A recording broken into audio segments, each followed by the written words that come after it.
Welcome to அம்சாஸ் kitchen. வணக்கம். இன்னைக்கு நம்ம சேனல்ல சப்பாத்திக்கு ஒரு சூப்பரான சைட் டிஷ் பார்க்க போறோம். வெஜ்ல இந்த மாதிரி ஒரு கிரேவி செய்யலாமான்னு நீங்க ஆச்சரியப்படுவீங்க.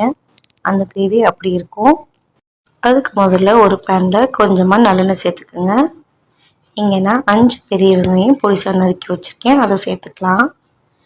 4 தக்காளியை நல்லா பொடிசா நறுக்கியிருக்கேன், அதையும் சேர்த்துக்கலாம். ரெண்டையும் இப்போ நல்லா வதக்கிக்கோங்க. வெங்காயம் தக்காளி வதங்கும் போது லைட்டாக கல்லுப்பு சேர்த்திங்கன்னா வெங்காயம் தக்காளி சீக்கிரமே வதங்கிடும். இப்போ நம்ம மசாலா எல்லாத்தையும் சேர்த்துக்கலாம். 1 டேபிள் ஸ்பூன் மிளகாய் தூள் சேர்த்துக்கோங்க. 2 டேபிள் ஸ்பூன் மல்லித்தூள் சேர்த்துக்கோங்க.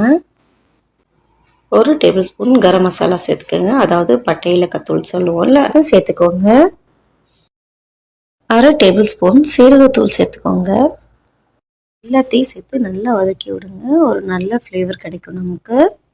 இப்போ மசாலாலாம் நல்லா வதங்கினதுக்கப்புறம் நம்ம காலிஃப்ளவரை சேர்த்துக்கலாம். இங்கே நான் 1 காலிஃப்ளவர் எடுத்திருந்தேன், அதை சேர்த்துக்கிட்டேன்.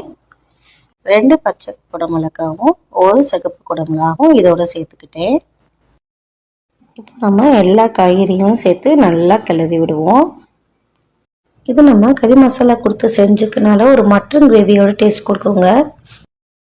இப்போ நம்ம தேவையான அளவு கல்லுப்பு சேர்த்துக்கலாம். எப்போதும் போல் இந்த ஸ்டேஜில் காய்கறிக்கு தேவையான அளவு தண்ணீர் சேர்த்துட்டு ஒரு மூடி போட்டு வேக வச்சிடலாம். நல்லா கமகமன்னு வாசம் வருதுங்க. இந்த ஸ்டேஜில் 1/2 மூடி தேங்காய் பால் திக்காக எடுத்து வச்சுருக்கேன், அதை சேர்த்துக்கலாம். நம்ம இப்போ 800 சப்ஸ்கிரைபர்ஸை தாண்டிட்டோம். பட் வாட்ச் ஹவர்ஸ் இன்னும் இன்க்ரீஸ் ஆகலைங்க. தொடர்ந்து நம்மளுடைய சேனலை பார்த்து சப்போர்ட் பண்ணுங்கள். இப்போ நம்ம கிரேவியோட நிலைமையை பார்த்துடலாங்க.